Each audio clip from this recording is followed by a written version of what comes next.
Running a few minutes late this morning. How's everyone today? Welcome, welcome. So, yesterday I did a thing and it was amazing, but I'm a little bit sore. For my birthday, I asked for a massage and I've had them before, but I haven't had one in years. And so I went and had a massage yesterday and it was wonderful. Oh my goodness. I was in heaven for a full hour. But then afterwards, as warned, I'm a little bit sore. So I'm a little bit slow this morning getting ready. I spent a little bit too much time getting ready. And so, yeah, I'm a few minutes late. Welcome in, everybody. Thanks for joining. Happy Thursday. Hope you're having a good week. It's almost over. If you look forward to weekends, when you do what I do, the weekends just blend in. So, I mean, we take Sundays off, so that's always good. But yeah, welcome, welcome. All right, so please read the show notes. And if you have questions, the show notes might answer some of those. And if you want to ask for me to respond to anything, please put a question mark so that it shows up in bold. And I'm Dana. I'm here on the treadmill walking while you guys are here. Some of you join me walking. I think I've had a few people tell me I'm out on my walk or I'm on my treadmill too. So I encourage that, if you have the ability to do a little bit of exercise while you're here with me, I always encourage that. Um, I had a friend give me a quote the other day. She's someone that I grew up with, and her dad told her a quote that I was like, it's so true.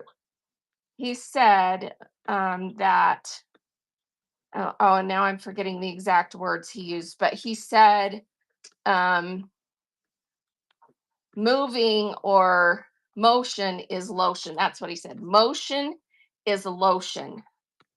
So everybody remember that. Motion is lotion, meaning that if you stop moving, everything dries up. But if you keep moving, your joints are more limber, more flowy, you can move better. So motion is lotion. I loved that. I'm like, oh, I needed to hear that. Okay, so keep moving, keep doing, keep going, and then it's easier to keep moving. You can tell I'm in the older category of life. So welcome in. All right.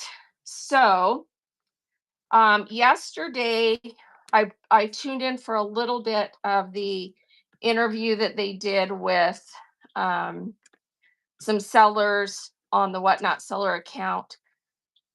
I didn't really honestly catch a whole lot of what was said because I had it on. Um, yeah, young at heart, exactly. You have to be young at heart.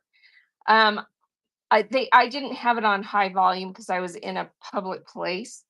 But I was curious about all the comments that people were making in chat, and a lot of them had to do with why doesn't Whatnot provide more training? Why doesn't Whatnot provide more tutorials? Why doesn't Whatnot give us more information? And I'm like, people, it's there. Go look. I mean, you go to the frequently asked questions, and every topic is in there, and every topic has a plethora of information, including videos, including tutorials. Go to the YouTube account for Whatnot, that is Whatnot app. There's videos out the wazoo. Go to the Seller Academy, go through all their tutorials. There's tons of information, tons of videos. Okay. So don't be one of the whiners in a chat like that saying there's no information, there's no videos. Did they even bother to go look? So there's a ton out there. And maybe it's just a matter of, they haven't seen, or heard where it was or whatever. Okay, maybe. But when you first join Whatnot, are you checking your emails? They send you butt ton of emails with links to all those things so that you can go read all that information. So make sure you're checking your emails. I changed my thumbnails to photos of things I'm selling, and I've noticed a big difference in people coming in. Awesome. Yes. So at the Whatnot Seller Summit, they talked briefly about noticing that. I mean, we have a lot of fun with the AI generated thumbnails, and you can still use those, but either do a video or use live pictures of the stuff that you're actually going to sell, or at the very least, have things listed because then people can see what you're actually going to have. It's a trust issue. It's a, do you actually have anything I want to buy? Your thumbnail is just some fancy picture of whatever. What are you actually going to have? So, yes, show what you're actually going to have, and people are much more likely to click on your show and come in. Okay. Huge difference. All right. Is there a quicker way to run flash sales than clicking on each individual item? Can you start them before a show, mainly when I'm by myself? Yes. So there's not a quicker way than individually. We have requested for them to allow you to start all flash sales or have a way where you can go in and click a box on the ones you want to start. That isn't here yet, but you can start them before your show because your show is sitting there. And because those are buy it now items, people can actually go into your show and buy them before you actually start the show, right? Same thing. You can go in and start the flash sales. And I've done that regularly. So, 10 minutes before your show starts, if you want some flash sales running in the background, go in and get them started before your show starts. And that way you don't have to worry about it once, once you already go live, you don't have to pause to go in and get them started. So yeah, just go in and get all your flash sales that you want running. And if you want them to run throughout the whole show or most of the show, just set the time to 2 hours. That's the max that they have in there right now is 2 hours. Just set them to 2 hours. And that way for 2 full hours, they're running. And you just remind people, verbally and in the chat and in the show notes, go check the flash sales in the bin they're running. So, yes, and that does make a big difference. Um, in shows where I'm very actively focused on, selling a certain type of item or people have to pay attention to see what's up next, I don't get a lot of bin sells. So I don't typically focus on that. But when it's going to be a little bit slower pace, I for sure have all my flash sales running and tell people, and I even will take some of them and show them intermittently because you'll sell them better if you show them. So, intermittently in between some other things, oh, I've got this flash sale running. Here it is. If you want it and pin it or, pull it up onto your screen. You can pull it up onto your screen just by going in the buy it now and clicking that item while it's running on flash, and then it will pin it on the screen. And then when it expires, yes, you can just restart it. So that's what I'm saying. If you want it to run in the background for a long time, just put it on the 2 hour setting, and then it will, be there for a longer time. So yeah, that helps. Welcome in, everybody. Hey, Sassamon, welcome in. So what, Jen is here. Wild Granny, I just modded you. Thanks for being here, everybody. So yeah, if you have questions, comments that you want me to see, make sure you put them with a question mark so I can see them in bold. And I'm still waiting for the, it just takes them time to get it put together. I'm waiting for the notes from all the classes that we attended at the Whatnot Seller Summit. So, yeah. Do you know the name of the auction site where you can buy storage unit? Yeah, it's called Storage Treasures. I think that's how it's spelled. Storage Treasures. There's actually a couple others, but that's the biggest one. Storage Treasures. And you do have to pay. Well, they have a free version, but it's pretty restricted. And then if you want to try and look for storage units a little bit further out, you have to pay like a monthly subscription. Um, it got really competitive for a while, and it has backed off. I think people got sick of getting units that were so full of garbage that they spent more dumping and going through and donating than they were actually getting out of it. So if you want to go into storage units, you have to be really picky, and try and, make sure you're not getting a bunch of crap that you just have to pay to dump, or, because there's some really gross storage units out there. Sometimes there's a reason, a good reason that people just abandoned it. Someone was a heavy smoker. They die, their family members don't want it. It just gets left because nobody wants it.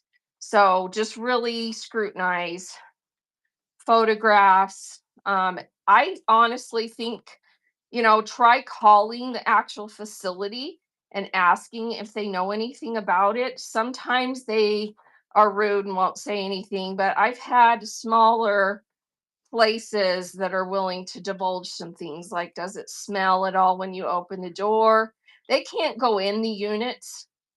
They're not allowed to, but they could tell you some basic things like, if it smells, they might be able to tell you a little bit about the person without disclosing anything.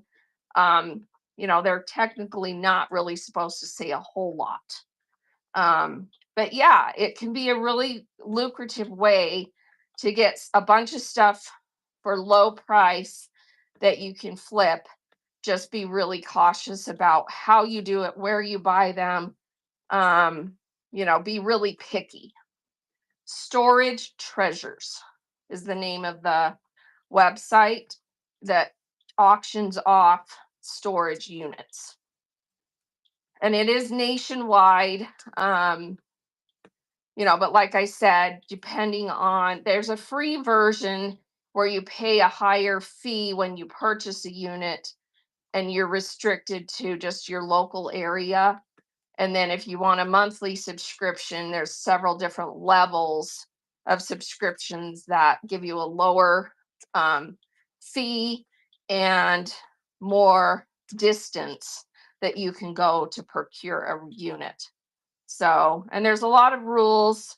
Don't do it if you are just on the fence about it, because if you don't follow through with a sale, they actually kick you off. So, like, if you try to bid on a unit and you win it, and then you're like, have major buyer's regret, and you don't follow through and go clean it out, they kick you off. First, no chances, you're off. Because it's pretty strict. And there are a few other websites. One of them is, I think it's called Bid 13. Don't quote me on that, but I think that's what it's called, Bid 13.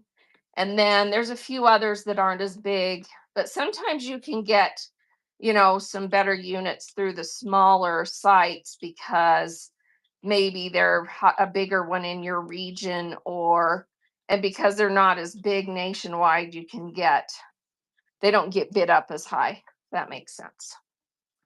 Welcome in, everybody. Thanks for joining. It is just, a category that you have to be, really cautious about what you get. So we've bought 4 storage units. Um, and all 4 of them, I was super picky about what was in them, and they turned out really good. The fourth one was really good, but came with a lot of crap that I have had to figure out ways to get rid of in other ways than selling on Whatnot. So, yeah. All right. Yeah, read the show notes.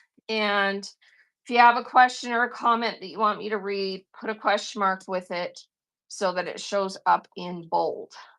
So, at this time of year, I like to talk a little bit about what to expect over the next few months. Good morning, Joan. How are you? So, this month is the month of graduation from college or college getting out for the summer. Kids get out at the end of this month or the early next month, and people are focusing on school getting out, summer vacations, going outside, doing things in the yard, yard work, going hiking, going, other outdoor activities more so than what they normally do. So it will be a slower time for almost everybody reselling on any kind of platform. It's just the norm. It's the one of the lower times. So some categories stay pretty steady depending on what they sell. If you're a clothing seller, you start focusing on summer wear, beach wear, swimwear, vacation wear, all that stuff. You've started doing that already. Um, Vintage people, that can be somewhat steady, but it will be a lower sales time overall, just because, like I said, people are putting their money elsewhere. Um, and right now it's a little bit slower just because the gas prices, economy are kind of a little bit in the toilet. Although I heard that we were watching and the oil prices have dramatically dropped since they got that pass where the oil tankers go through opened up. So that should help. That'll affect gas prices will be coming down soon. So that will help. But things like that affect it too. But over the next few months, you will notice somewhat of a dip. It picks back up when kids go back to school in August. It's just a thing. But it's the big time for real estate because everybody starts listing homes, people start buying homes to move during the summer, so it's just cyclical. There's different times that are slower than others. So if you're new right now, starting to sell, it is a harder time to be new and start selling simply because it's the slower time for online sales. The biggest months for online sales are August through April. August through April. So you make, but you can be steady throughout the rest of the year. It's just a little bit lower usually. So, just remember that. Don't get too discouraged.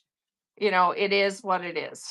And there are things you can do to, encourage things more, but it's just a slower time overall.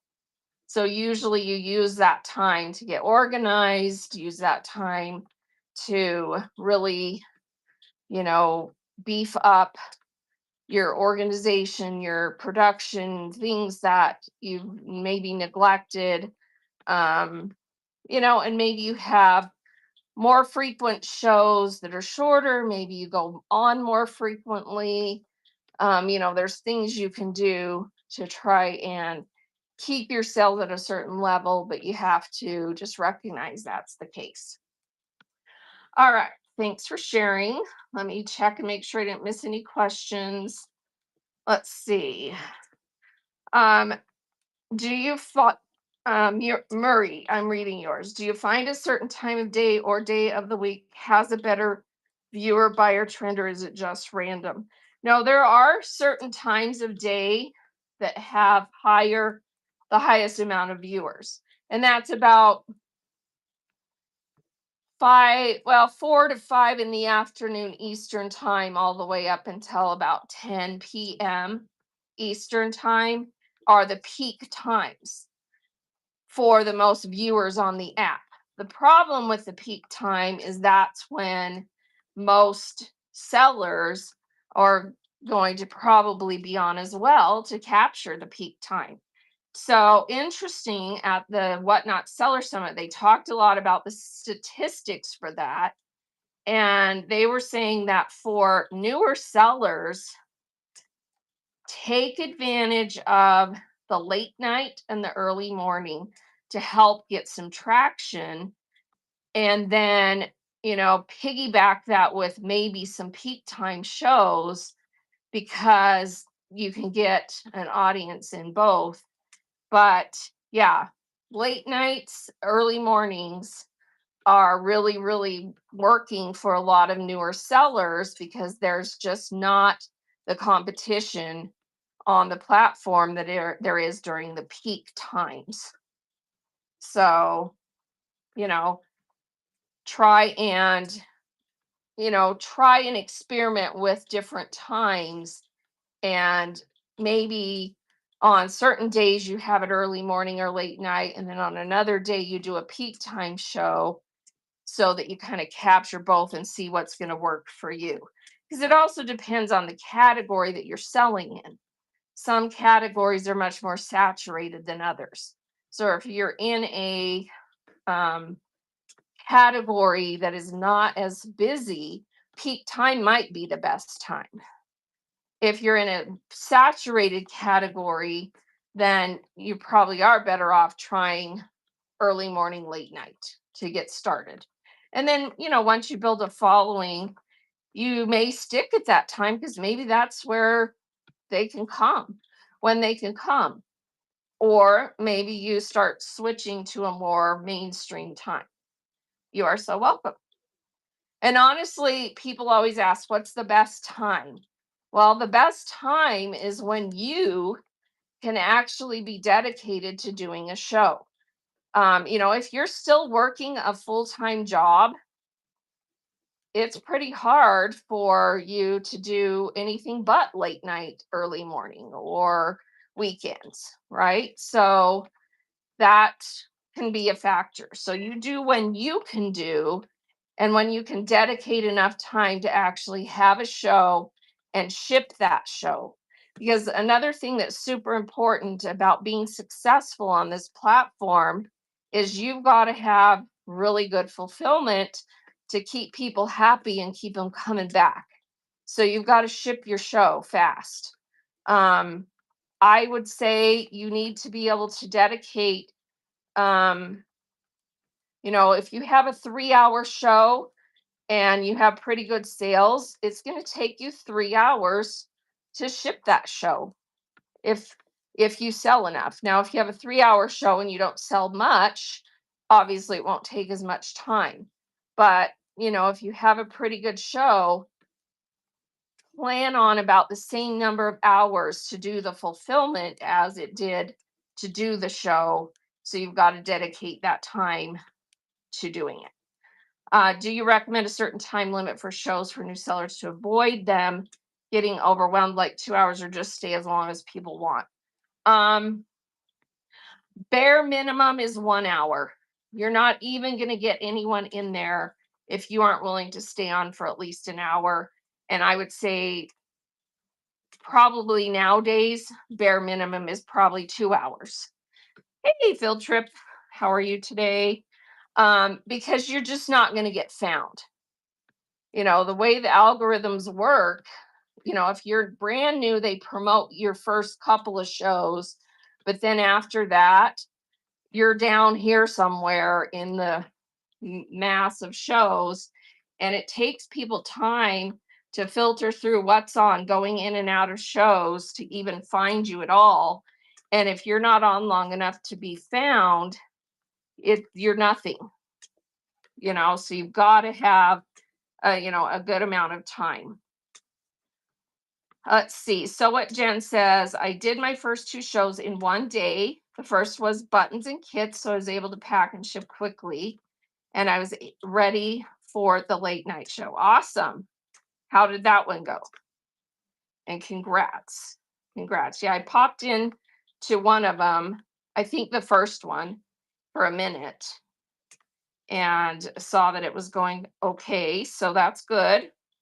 Um, so yeah, you just have to stay on long enough that people can find you. And then usually, after the first hour into the second hour, you have a few people that have come and stuck around, and you can start making some sales. And the minute you start getting some traction, that's what attracts other people, because that's how the algorithms work. The algorithms favor shows that have more bookmarks, more people in the show, more people chatting and running sales. So here's a clue. If you are sitting there and no one's coming in, don't just sit there. Run your items, because the algorithms actually favor shows that are actively running auctions. So even if no one's there, pretend like you have a huge audience. Pretend like everybody's there, they're buying, and pretty soon that will actually start happening. Because you'll be amazed, if you're running items, the couple of people that are in there, eventually you're going to have an item they can't resist, and you actually are running it, and if they don't swipe, they miss out on it. So actively run your auctions as if you have a big audience. And when you're brand new, invite all your family, beg, plead, have them come into the show and interact with you, you know, so that you're chatting and they can make comments and you can talk about things, because that helps too, so that you don't feel so much like you're talking to the wall. All right. So second show was a little bit slower. Um, let's see. Button was very specific, so I expected it to be slower. Late night took a minute to get going, and another big seller was on. Yeah. So it just always depends on what other people are doing, what's on. And yeah, if you do something specialized when you're newer, sometimes that will make it a little bit slower, because you only have certain number of people who want very specific items. But I will say that once you're established, having specific item shows helps, because it's different than what everybody else is doing at the same time. And so it will draw the audience that does want that specific item. So I think it's important to do shows like that, because you can get the people that really want that particular item. And it only takes two people that want the same thing to get something bid up a little bit. So, keep that in mind. If you have, even if you have a smaller audience, it only takes a couple of people wanting that same thing to get a better price, because they can, fight for it. Welcome in, welcome in. If you have questions, put them in chat with a question mark, and that way I'll see them. Please read the show notes, and please check in my auction tab in the shop. So I have all those documents in there that you can screen print. Mary says, I so appreciate you. You're welcome. Even with all the info out there, it still feels overwhelming not being able to bounce questions off other people. Yeah, that's why I do this. When I was first new to the platform, there were like maybe one or two sellers that actually did anything like this. And the few that did, not even in my category, because I was one of the first in fabric, but they were invaluable to me for helping me navigate the app and find out a few things that I needed to know. Um, so yeah, I was like, when I had this idea, um, I had the idea because I'm like, when I get on my treadmill, I usually was just on the app shopping. And I'm like, one day I was like, why don't I go live while I'm walking and just chat with other people? Then I will spend less money and help other people. So, yeah. So what Jen said, I also had to block and remove my first spam. I feel like I passed some initiation. Didn't engage, just blocked and removed. Yeah. We had someone in our show Tuesday. I don't know what that was. I didn't block them, I just removed them. It does, when you remove someone from the show, it sends them a message that's something like, you've been removed for inappropriate behavior or something. I don't know. It warns them, and then they know not to come back. And because if they do, they're going to get blocked. Because I don't like to block people if I don't have to. But if it's egregious, I've only blocked maybe 2 people in 4 years. So if it's egregious or they're saying something really inappropriate, go ahead and block them. Um, but there are some weirdos out there that actually, um, so there's a couple of sellers that go on late night, and there's a couple of weirdos out there. And even though they're really weird, they are kind of the weird that is kind of harmless. And they actually help the chat stay lively. And so they don't block them, if that makes sense. So sometimes if there's kind of weird people that make weird comments, but it's not inappropriate and it's not too distracting, sometimes it's okay to let them be there, because the more people you have interacting and commenting, the algorithms will favor you. Does that make sense? So, watch and think through before you just automatically block someone, because sometimes, especially if the chat is like asking them questions back and forth and wondering what's going on with them, sometimes they become the comedy relief in the chat, and they're just kind of harmless. So, and then you want them there. Does that make sense? So, yeah. Let's see. Um, oh, the chat called them out. Yeah, and the chat usually will call them out if they're inappropriate. And that's what I'm saying. So if they're just a little bit off and weird or really chatty, try and tolerate it if you can. But, if they ask really weird stuff, just ignore them or have, the chat deal with them. That makes sense, because it can actually help your algorithms to have a chat that's being like, because then people are like, what's going on in this show? What's this? What's that? And you get more people coming.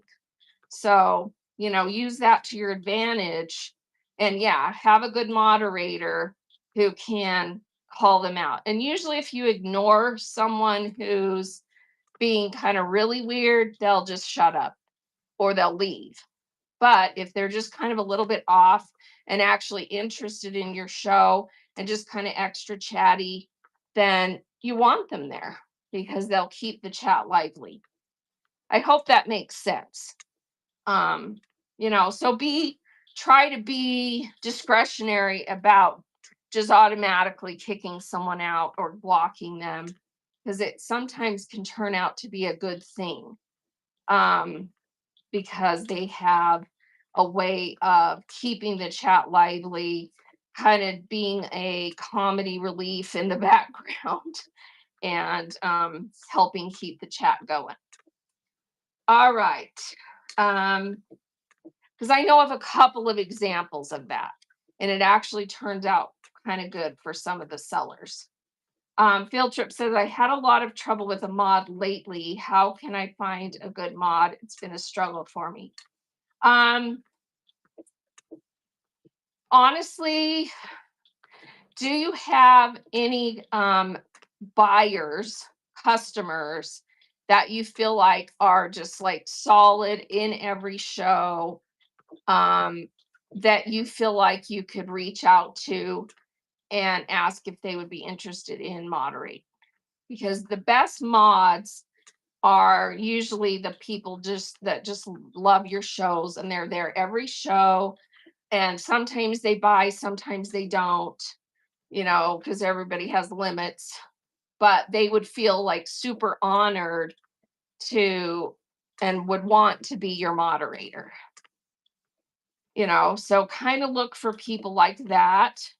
And sometimes they may say no, they don't want to commit to that. Or, maybe they'll say yes when I'm there. Yeah, and I get that. It is hard sometimes to feel like, you want to ask a buyer because you don't want them to feel obligated, but they'll say no if they really can't do it, you know. Um, but you can, give them some incentives like, what I do for my moderators is I always send extra or send gifts or, and of course I always thank them. And if they don't buy, I'm still very, the next time they do buy, I send extra stuff, so yeah. Um, just ask some of those type of people because they're usually the best moderators anyway, because they're just dedicated and hanging out in your shows and love it. So, like Wild Granny, anytime she's in my shows, I usually mod her. She can't always be there, and I don't expect her to be there. But if she's there, I'm going to mod her, So find people like that, um, that are just your dedicated, every time you have a show, they show up kind of people. Um, and then you also can, maybe buddy up with another seller if you both have the time to, just say, I'll mod for you if you'll mod for me, kind of deal. That's a possibility.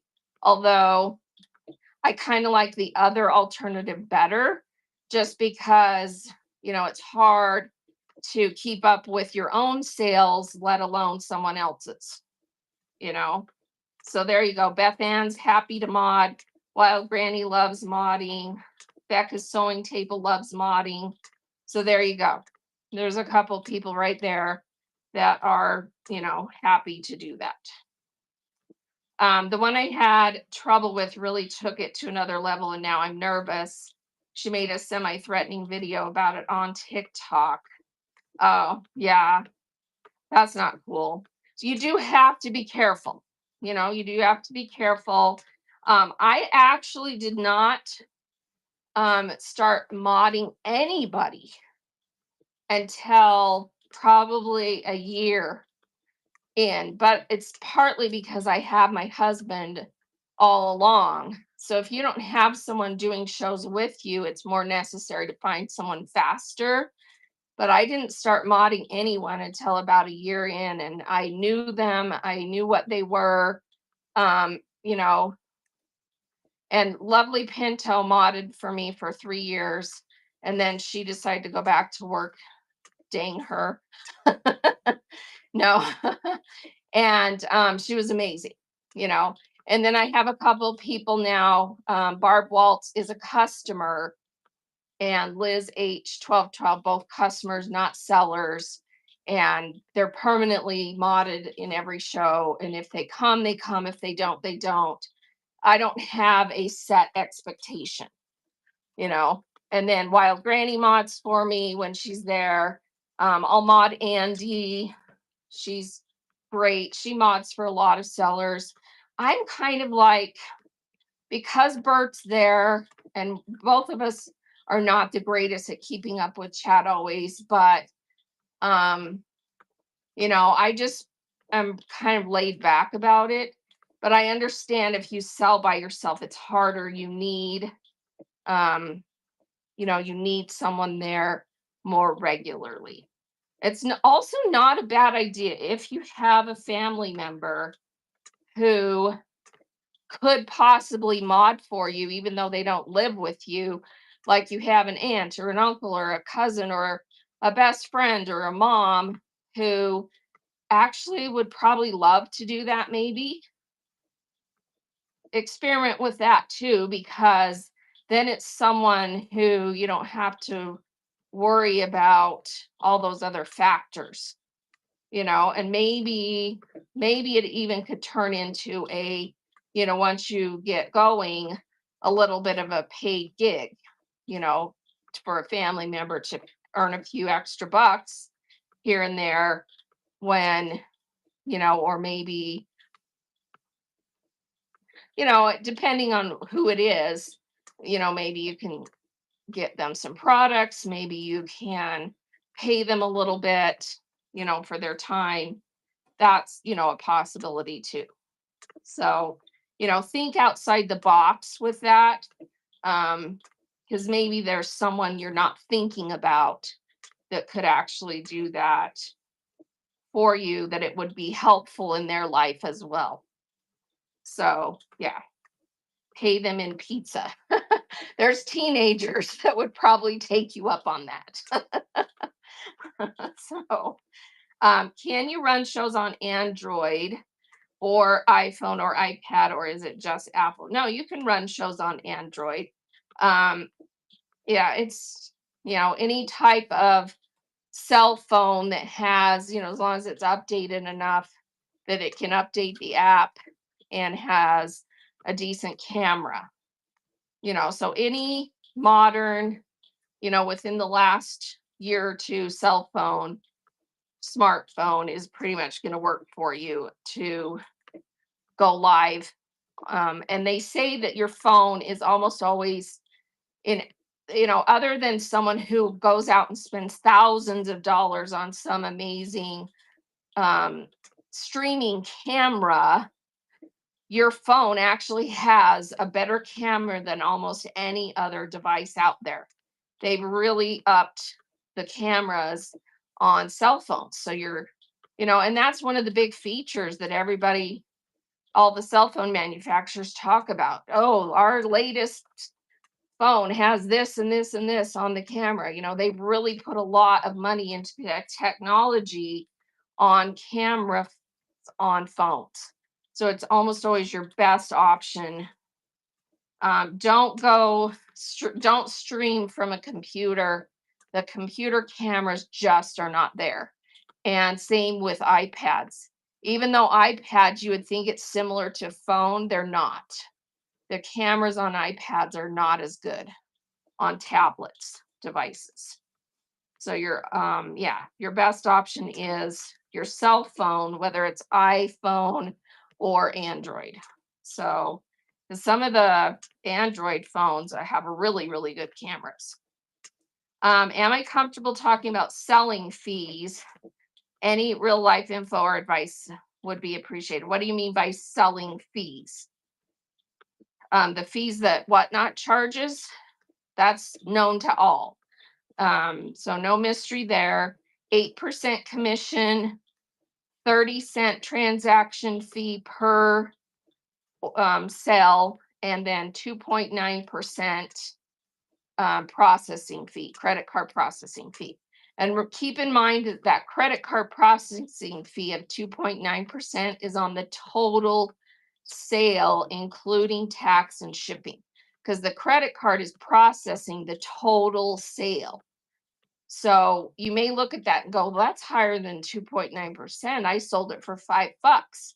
Well, the $5 is just the price it sold for, but the customer paid shipping and tax. So that 2.9% is on the total sale, which would be probably somewhere around $10 with shipping and tax. Does that make sense? My question is, does it cost a seller anything to have an auction with no sale? Does running something again make any negative impact? No, it costs you nothing to go live and run us an auction. If no one buys anything, there's no cost to you. They don't charge, any fee to the seller except for commission, transaction fee of 30 cents, and the 2.9 processing. So if you sell nothing, you pay nothing. The credit card fee was exactly what I was confused about. Yeah, you're welcome. Yep. So, and that transaction fee of 30 cents is the same whether your sale is $1 or $500. So the break even, or it's not really a break even, but the transaction fee of 30 cents is a lot less of a dig on a sale that is more than $1. Think about the dollar. If you sell something for $1, when you put all the fees in there, you're usually taking somewhere between 30 to 40 cents out of that dollar after all the fees. And I don't know of much right now that you can pick up, unless it was free to you, that you're going to make any money selling something for $1. So be very careful as a new seller to do low starts. Put things at a reasonable price that you can afford to sell it at, because $1 makes you almost nothing. That makes sense? And yes, credit card fees are standard across all platforms. If you have a brick and mortar store, it's about the same thing too. So it's just the fees that the credit cards charge to process credit cards.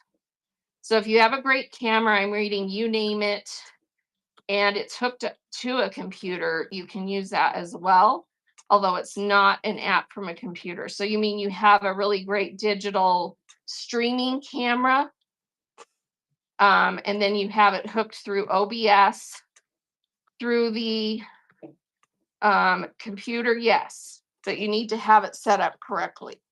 You need to use what's called OBS software, so that it streams everything through the OBS, puts all the devices into the OBS system, and then directs it through that. So, but it's a little bit more complicated, but yes, you can do that. And yes, Whatnot has the lowest fees pretty much of all platforms out there that I know of. There's a few other platforms that have more streamlined shipping, but it's it's another platform where you just buy usually one item at a time and pay shipping separately. Whereas Whatnot customers love that they can come to a show, buy 10 items, and bundled shipping usually. So yeah. Yeah, you don't have to have OBS for an external camera, but if you want one of those where you have it hooked to the computer and run it through the computer, you probably want to have some kind of OBS to direct. Thank you for your breakdown and giveaway shipping. I went from $9 in shipping to $1.65 for follower giveaways. Yes. So those of you who want to do giveaways, and you can do something that you can send in an envelope, please make sure you understand how to do the envelope shipping. Let me pin that. So it's pinned there on your screen. Just tap the picture like that. Tap it again to bring it up big. Take a screenshot. Go through that whole guide. Make sure you follow every step, and you can set up how to do the envelope shipping. Okay. Pickle Pie says, I use a microphone and a camera connected to my computer. It asks what you want to use before you go live. Yeah, that works too. That works. Let's see. Is there any advice from Amelia for sales with different products, like fabric and hand painted item? Are you asking if you can sell those types of things together, like in the same show? Is that what you're asking? Maybe restate that. Laura says, I keep hearing new sellers say that they don't have the option for 921 max. When I had my first show, I was able to choose a max shipping. It depends on when you signed up to sell. If you had signed up months ago and then just hadn't gone live yet, you probably had it. But newer sellers, brand new, who just signed up, that is accurate. They don't have the option for 921 max shipping because Whatnot took it away at a certain point for anyone signing up brand new because they didn't want the nightmares it was creating because there were too many sellers who came on, put that in there, didn't know what the heck they were doing, sold too much stuff, and then just abandoned their sales, didn't ship, and kind of just walked away. And they've had to refund all those orders. So they want people to learn how to do a show before they select the buyer pays max 921. So yeah. Yep. Yes, do private shows like Pickle Pie is saying. Do private shows first to make sure you have everything set up correctly. You can do a private show and have friends and family come to the show, and as long as they don't live in the same house as you, they can actually buy things from you and you can ship it. So maybe have a private show and just sell them some stuff and actually ship it so that you learn how to do the shipping and how to set it up. So Amelia says, I have abstract paintings, wood coasters, and fabric. Is it okay to sell in one show? Yeah. Mix it in. You may or may not find the right buyers, but you can definitely feature it and show some of your other stuff. You can put it in the buy it now, and you can show people how you make things, and then sell fabric in addition in the same show. I don't see why not. You just make sure you list some of it pre-listed under the category that it actually is in. So like if you have your paintings, make sure you list some of them as artwork, and your coasters, put them under the right wood category, handcrafted. I think there's a category for wood. So that, and have them pre-listed so that it may possibly also bring in some people who might be interested in that. So, but yeah, there's no reason you can't do mixed. Just don't expect that if you're having a fabric show that the fabric buyers are necessarily going to want to buy your other handmade stuff. It's kind of, if they're coming for fabric, but you can definitely feature it, and it's a way to start getting it out there. And but also have some shows that you have scheduled in the handmade categories as well. And I know those are tough categories. Um we just don't have on Whatnot the customer base right now in handmade. They just haven't focused on that. They are not, I mean, you have to understand the platform's origins and the way that they work. They like collectibles.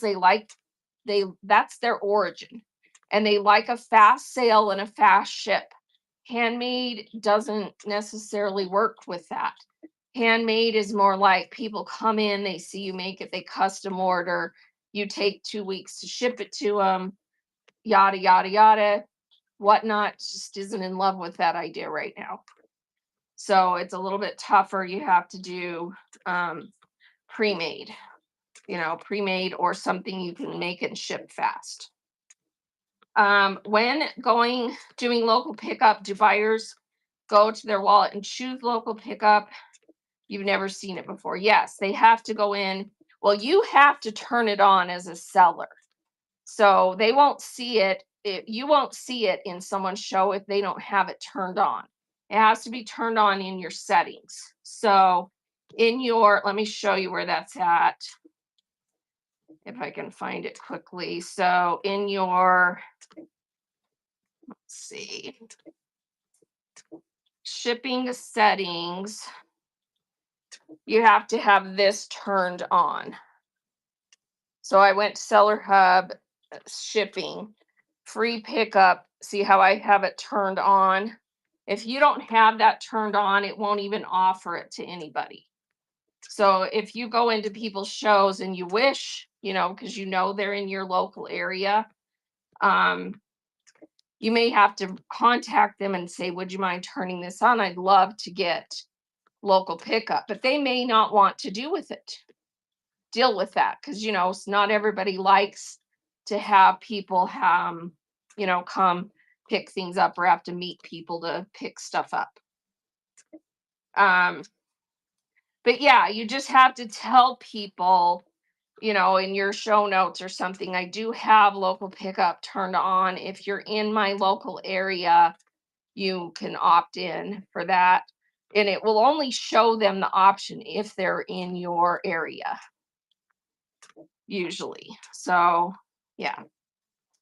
KC Stitches, your advice on rating into a different category from what you're selling was mind-blowing. I did that and gained 12 followers and bookmarks. Yes. Don't always rate into your same category. Find other categories that maybe have some crossover, you know, junk journaling, other crafting type shows.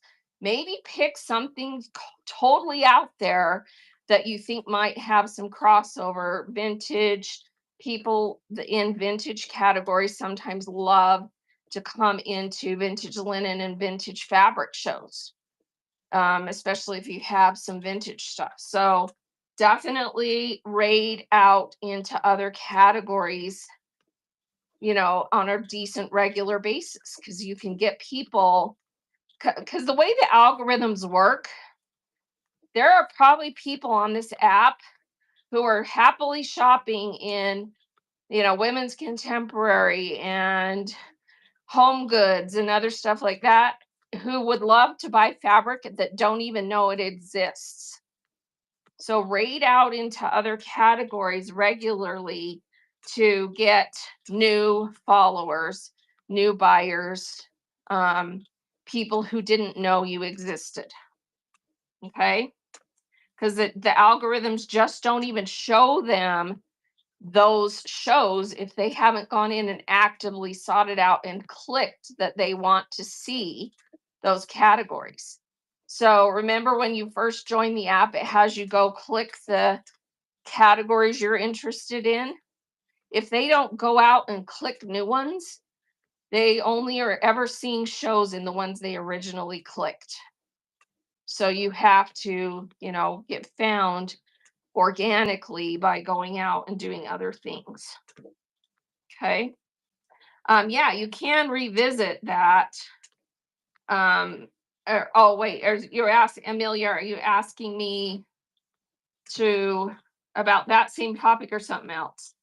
Let's see, you name it. If you set a shipping for max shipping option, does everything you sell that day always get shipped in the flat rate box to fill the same?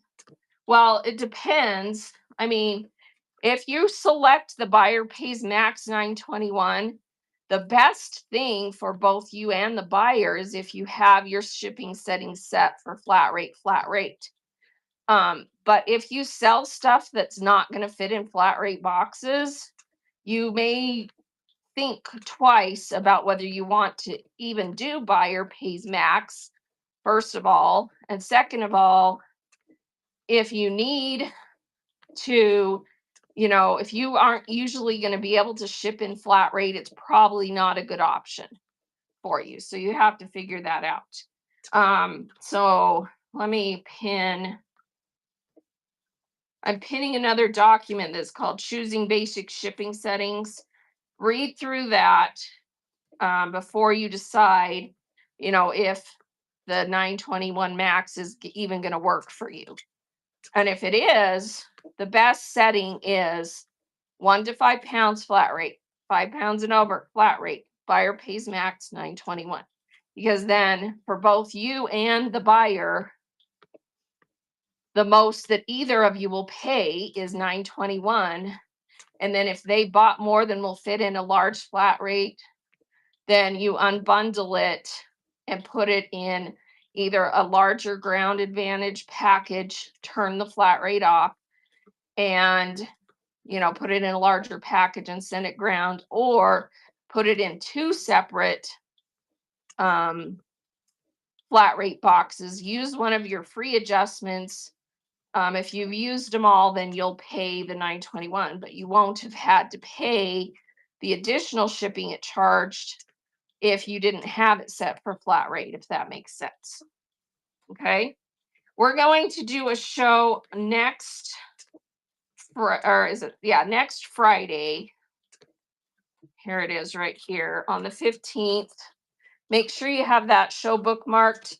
We're actually going to be in front of the camera. I'm going to go through the whole shipping process with you live and show you all the boxes, talk, ad nauseum about shipping.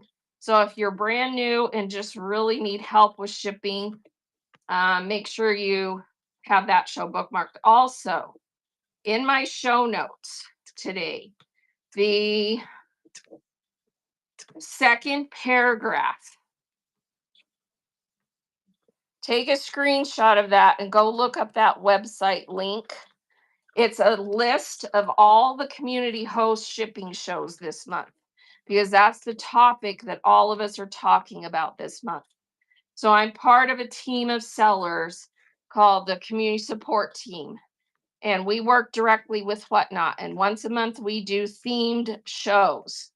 And the theme this month is shipping. So if you go to that link, it will give you a list of all the sellers who are doing support shows with shipping this month. And you can go to as many of them as you can get to help you figure out shipping. Okay. So that's the second paragraph in my show notes. And it will give you a link to all those sellers who are doing those shows. Okay. You're welcome. Is there anyone that can tell me how to get started on Whatnot? Pamela, the best thing you can do is go to my show notes, open them up, and scroll down and see all those starred bullets in my show notes. Those are all the official places that Whatnot has for new sellers to learn how to use the app. And probably the best one when you're just very first learning is the second star bullet, Whatnot Seller Academy. So it's at selleracademy.whatnot.com. You can go there, you can go through all their tutorials and learn how to use the app. Okay. Yeah, super important info in the show notes, because I come on here live twice a week, but it's not a how to start selling on Whatnot class, because I just take questions and I can talk, but there's no and there's not a single seller out there doing that. You need to go to Whatnot's official sources. They have it all there. So those starred bullets are all the Whatnot provided seller help basics, learning how to be a seller. So go there and do all those. All right, let me make sure I didn't miss any other, let's see. How do you get captions to be on during a show? I noticed some people have it and some don't. That is a good question. So they are aware that it's not working 100%. They aren't sure why, but you should be able to have closed captions on all shows. But for some reason in the programming, it's just not working. So you should be able to see it in mine. Can someone click on the three dots and it brings up the little menu at the bottom? And I'm seeing on Android, it's not there. So see how I click the three dots? This is my Android mod phone, not there. But on my iPad, if I click the three dots, oh, it's in my account, so I can't see it. It's not there for you on Android, Wild Granny says. Just who has an iPhone? Does anyone have an iPhone that's watching? Mine doesn't right now. Because I think for most people, it usually does have closed caption. So yeah, I don't know why it doesn't sometimes and it does sometimes. Because I'm with you. I go into some people's show and it's there and I can turn it on, and in some it can't. So they're aware of that. It's something they are working on. I don't know the answer to that. It's a programming issue. So yeah, it's not showing up on iPhone either. Okay, yeah. So I don't know because I don't. Has anyone been in any of my other shows and had it be available?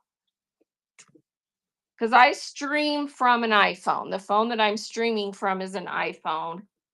Um, so I was under the impression that it usually is there for iPhone. Wild's never looked. Okay.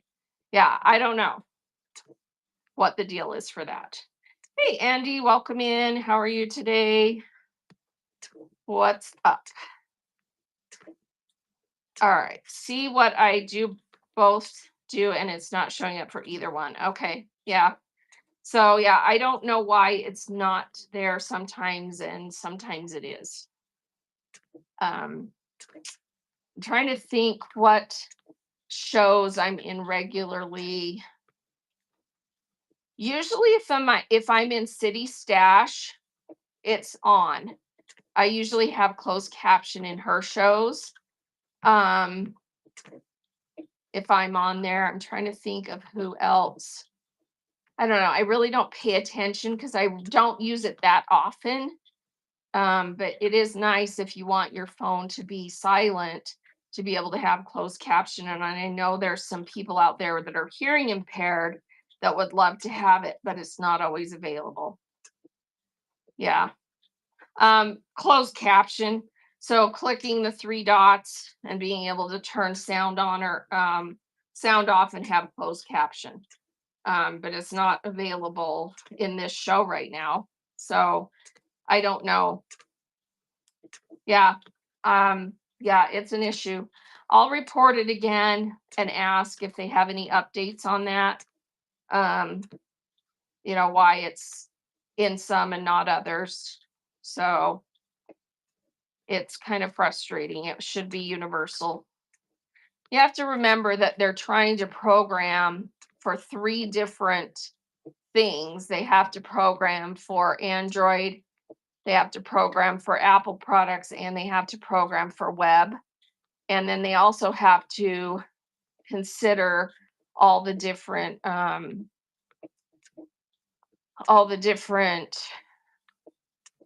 what am I trying to say? Like whether people use on web version Chrome, whether people are using Chrome or what all the other different platforms. And it's kind of a programming nightmare for them to have to try and make the product seamless with all the different things they have to program. So you just popped into six different shows and they didn't have the option. So it looks like it's just flat out not working today at all, is what you're saying. Okay. Yeah, I don't know. Yeah, it's frustrating. And maybe it's something they're working on. I did notice an update yesterday that was new. So when you go to add an item, let me see what it looks like when I do it on here. So if you go to add an item in your show, create a quality listing.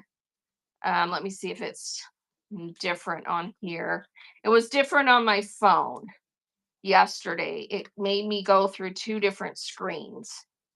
So it was just a little bit different layout. It's not doing it on my iPad. Maybe the iPad's not updated. But yeah, so if you see that when you go to add an item, it was like the little section for a photograph was smaller, and then you had to fill in certain things and then click next, and then it took you to another screen to finish it. So that was an update that I saw yesterday. It's all the same stuff. It just formatted a little bit differently. I'm not sure why. Um, so yeah. Make sure you're checking emails.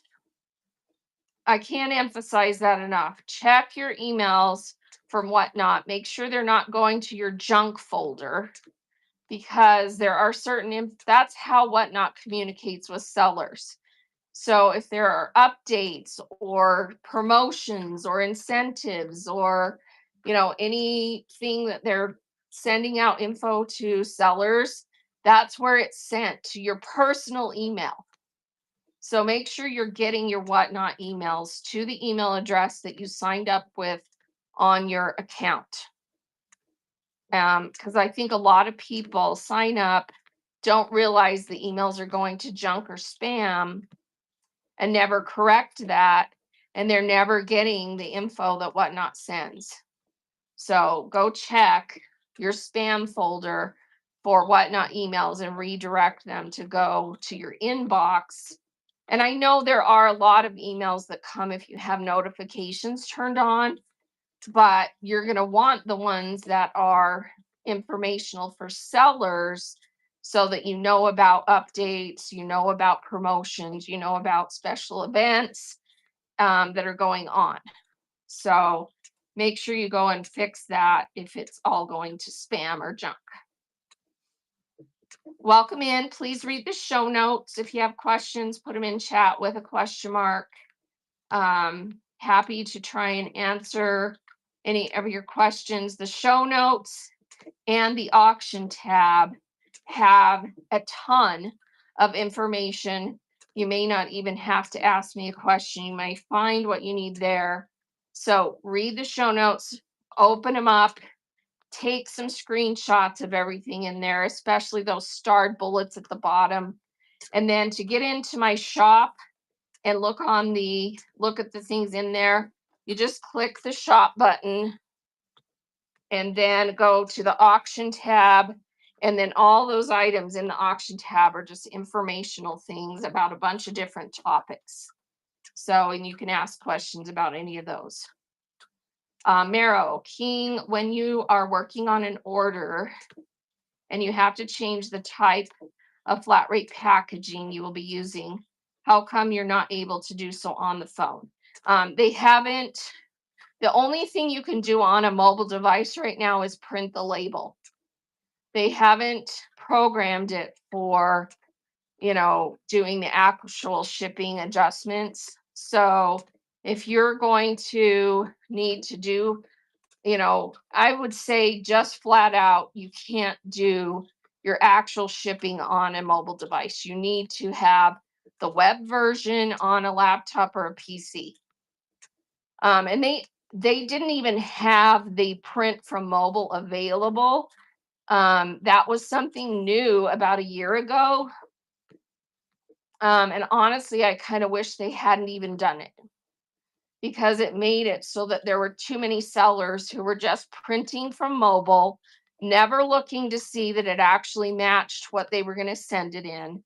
And it created a lot of problems because people thought they could just print the label and you were good to go. Well, it just doesn't work in a lot of cases because when people buy more than one item in shows, which is very regular, right? It doesn't always end up being, just the basic packaging. Sometimes it won't fit in the thing that it says it should fit in because it doesn't know. I mean, the only thing Whatnot can know is what weight you put on the listing, right? That's all it knows. It doesn't know the dimensions. It doesn't know if it needs bubble wrap. You have an item, you sell it under a certain weight. That's all it knows.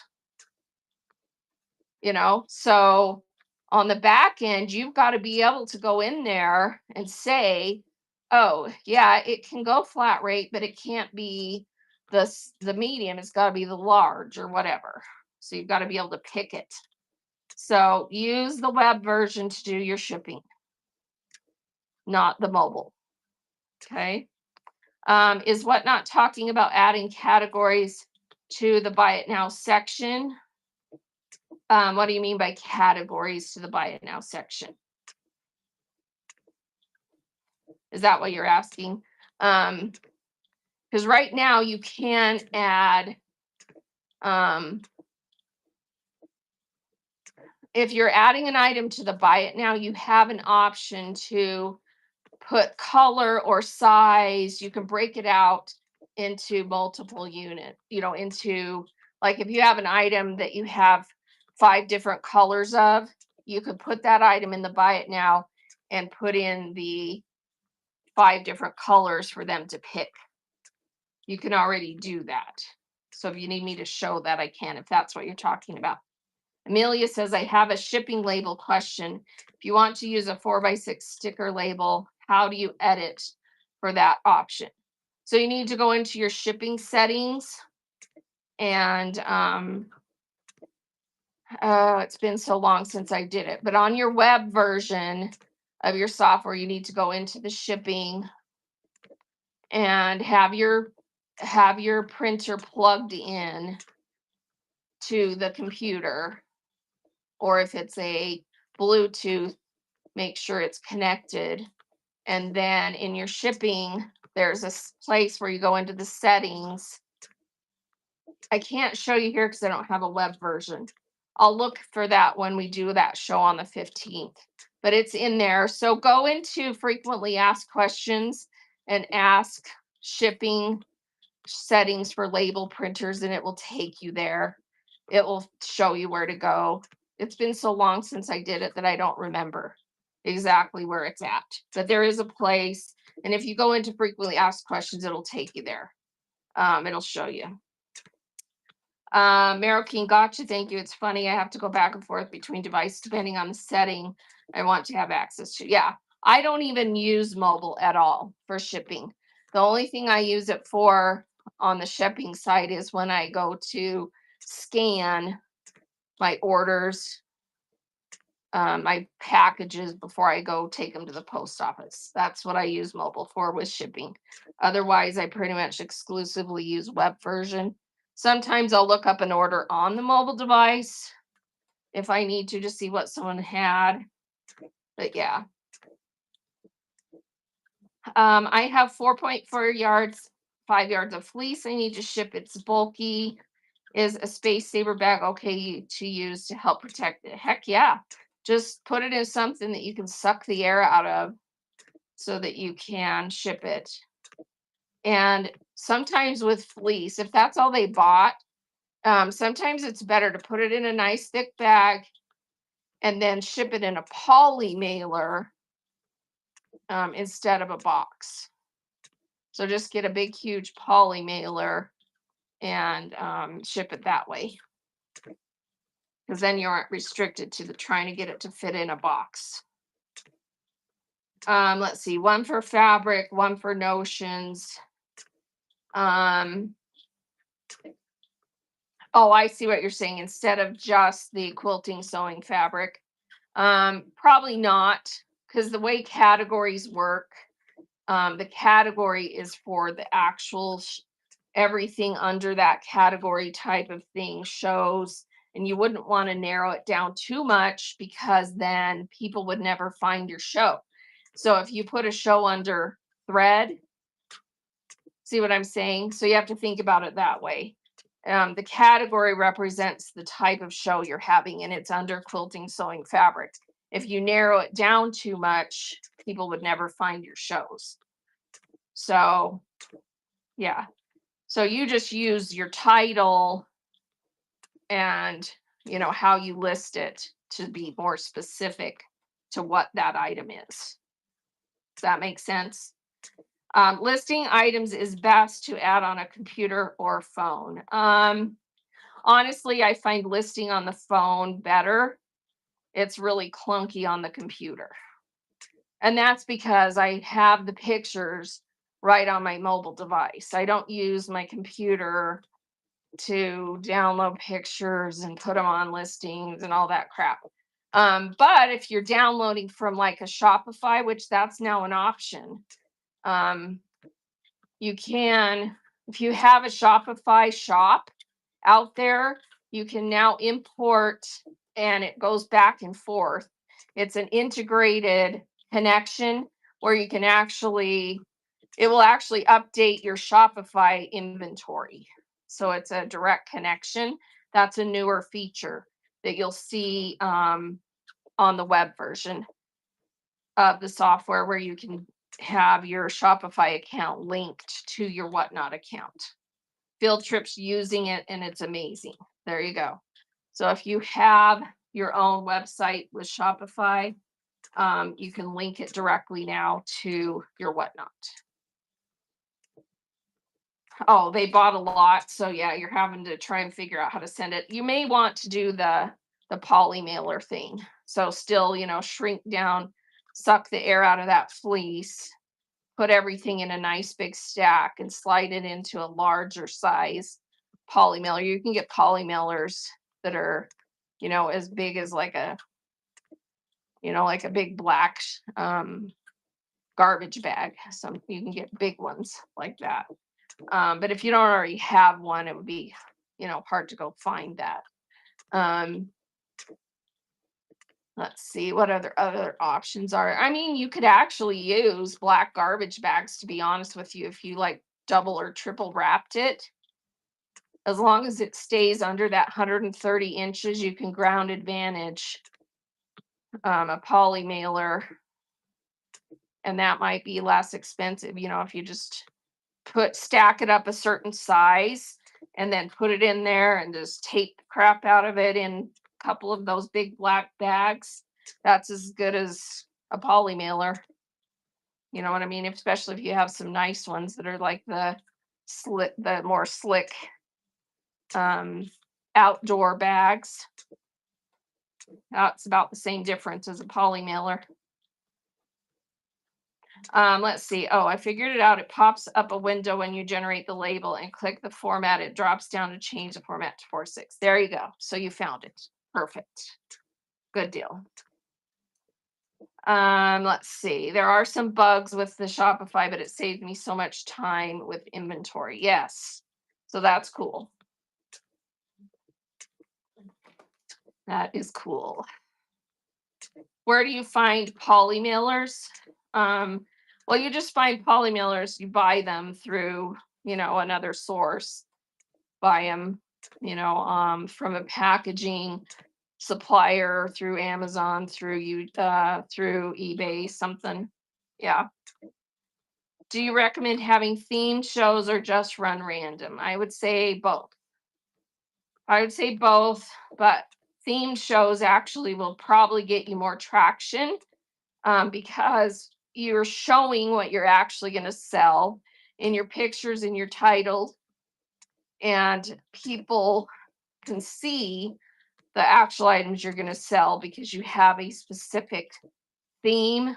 And it brings more interest, because a random show, it's just like putting up a thumbnail, I'm selling clothes. Okay, that's nice.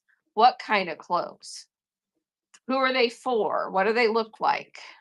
The more specific you can get without getting too specific, people are going to be willing to click and come. So that would be my take on that. I think the person earlier was asking, will there be subcategories in the Buy It Now so people don't have to scroll through it all? Like if you sold power. Oh, yeah, I know what you're saying now. That has been requested.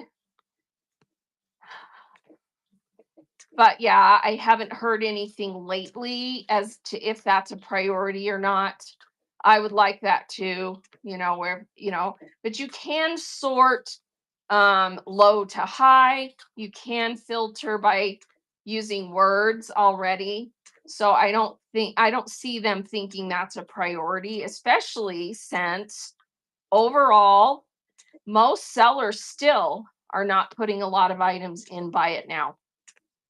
Our category is one of the exceptions because I've pushed it, because I've been telling people you're losing out if you don't have buy it now items. And so a lot of our sellers have taken that to heart and use it, and it does make a difference, right? But it would be nice if we could do more in the buy it now. So, yeah. But we're one of the categories that, if you go out there into a lot of the other categories, some of them have gotten better. Clothing has gotten better. Um, there are some categories that have who do a better job of getting buy it now, but it is work. You've got to create the listings. So, but it does make a big difference in your sales overall if you have buy it now items.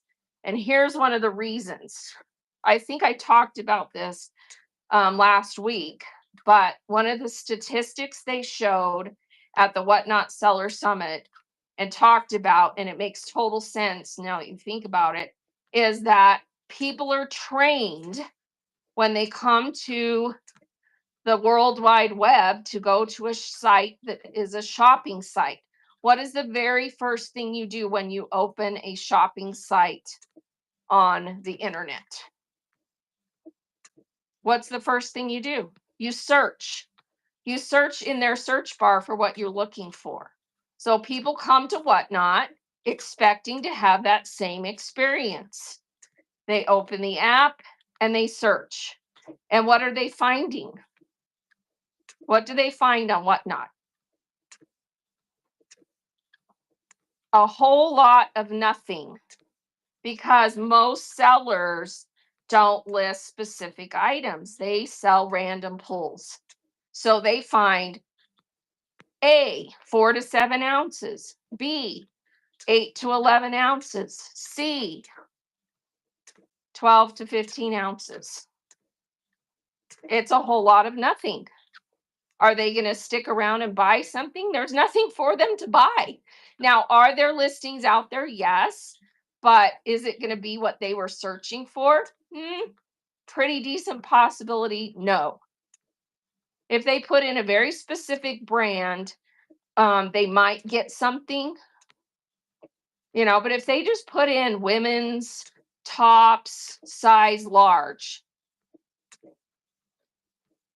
probably not a whole lot, right? See the problem?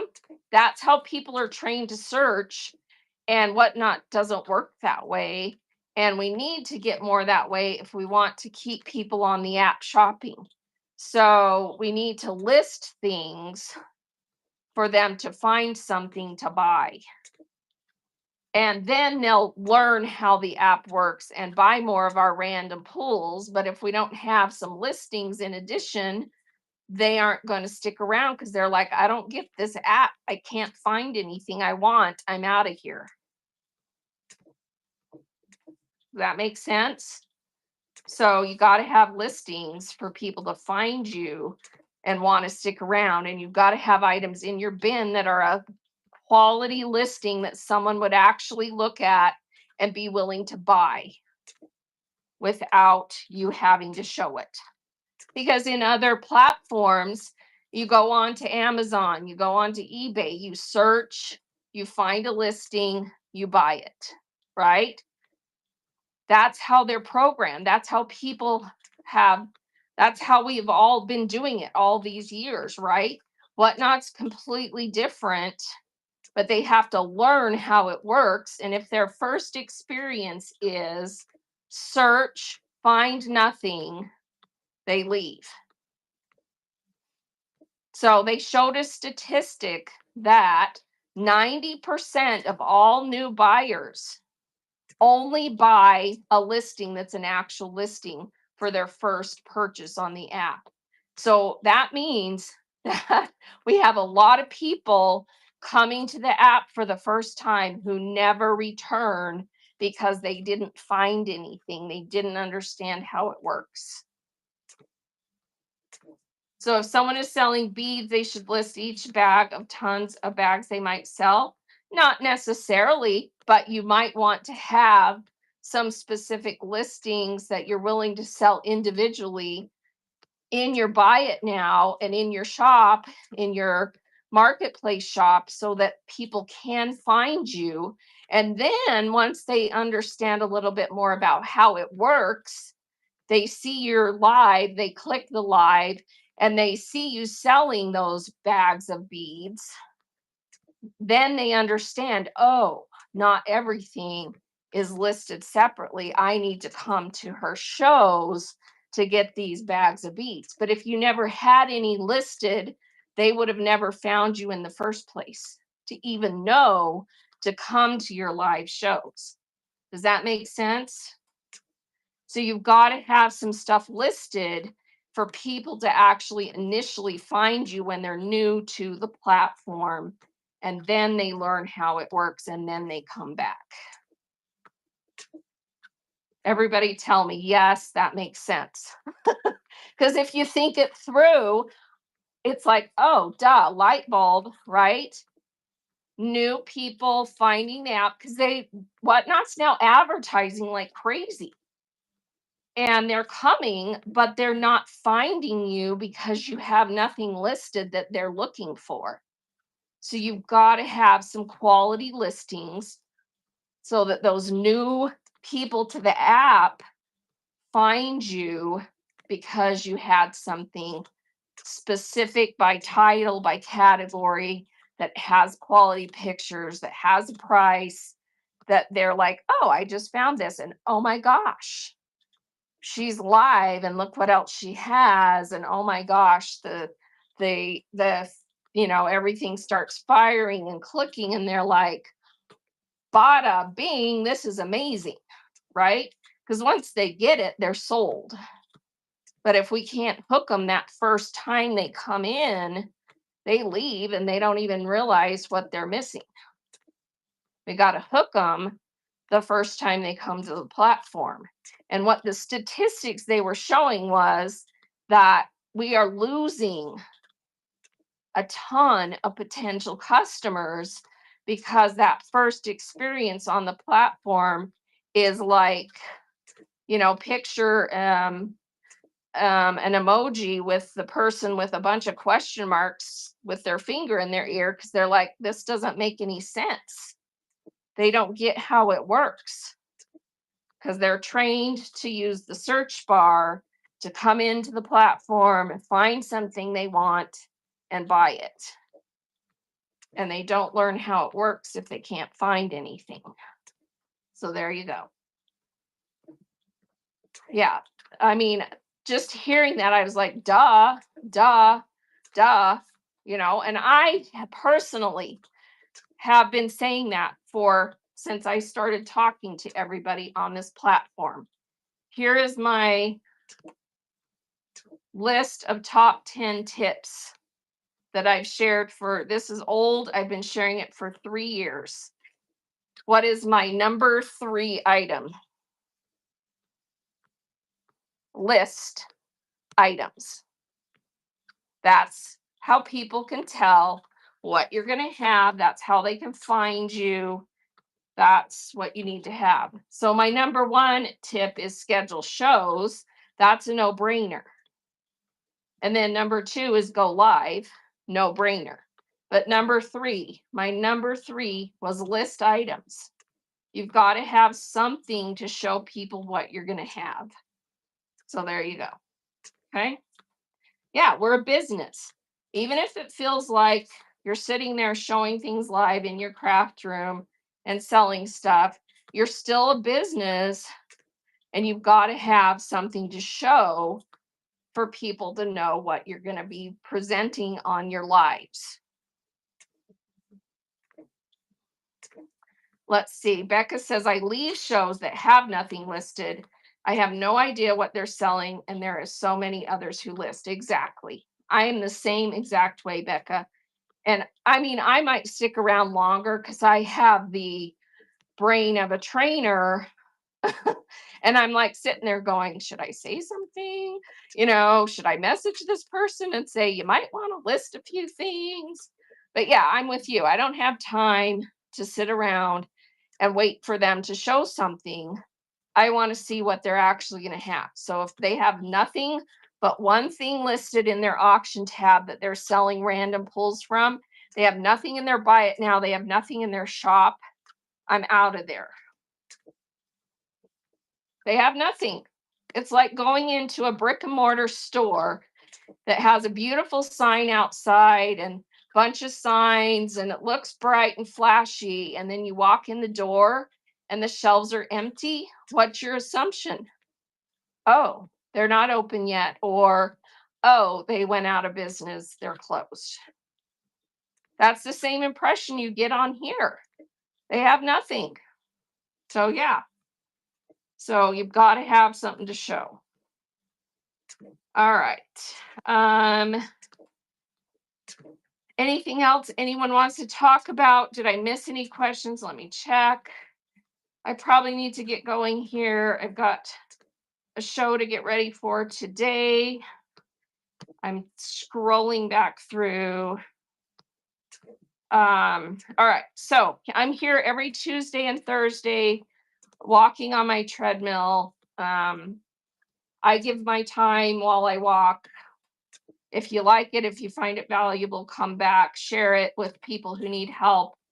That make sure you have that show on the 15th bookmarked where we're going to talk about shipping and yeah. So you'll report back. Yeah, let us know. Let us know. Yeah, H&H, big show for in the quilting sewing fabric. I'm jealous that you get to be there. I might go in August. I don't know. My problem right now is how do I balance, all that stuff with, still needing to be on and going live and all of that. And do I want to travel by airplane again anytime soon? No. So I went to this Whatnot Seller Summit in Austin. Flying sucks. It sucks. It's like by the time you get to the airport, if you have to park, go through security, wait forever for the stinking plane, it's just like such a pain. Yeah, you're close enough to drive to Chicago, and that's kind of my thing is if I was close enough to drive, I'd be there in a heartbeat. But the next H&H is in Texas, in Dallas, or no, Houston in August. And so I'm like, I would have to fly. I don't know. Yeah, I know I'm sounding whiny, but I just don't like that whole experience. And my husband likes it even worse. And then I have to listen to him complain. So yeah. H&H is the big, huge trade show for all things fabric. I don't know if they have a lot of craft stuff, but it's the big one for all the manufacturers. So all the big manufacturers are there, and they do have crafts as well. Okay, yeah. So I can't even remember what it stands for. What does H&H stand for? Home and something. I don't know. You live in Minneapolis. Yeah, that's close enough. So, yeah, so all the big manufacturers there, hobby and handcraft. Oh, that makes sense. Hobby and handcraft. So yeah, it's the big trade show for fabric in the US. And they have it at least twice a year. So yeah, you could have made that up. Well, it sounds legit to me, so I'm going with that. So yeah, you can go on. If you just Google H&H show, you can find it. I think they do have a way where you can buy just like a 1-day, one-time pass if you want to make a drive up there for it. You don't have to buy the whole, because I think it's like a whole week almost. So yeah, it's a big long show. And City Stash is there. They've been there. They went live on Tuesday. I wasn't there because I was having a show at the time, but she's been meeting some of the big designers and stuff, so that's really cool. Really cool. All right, I need to go.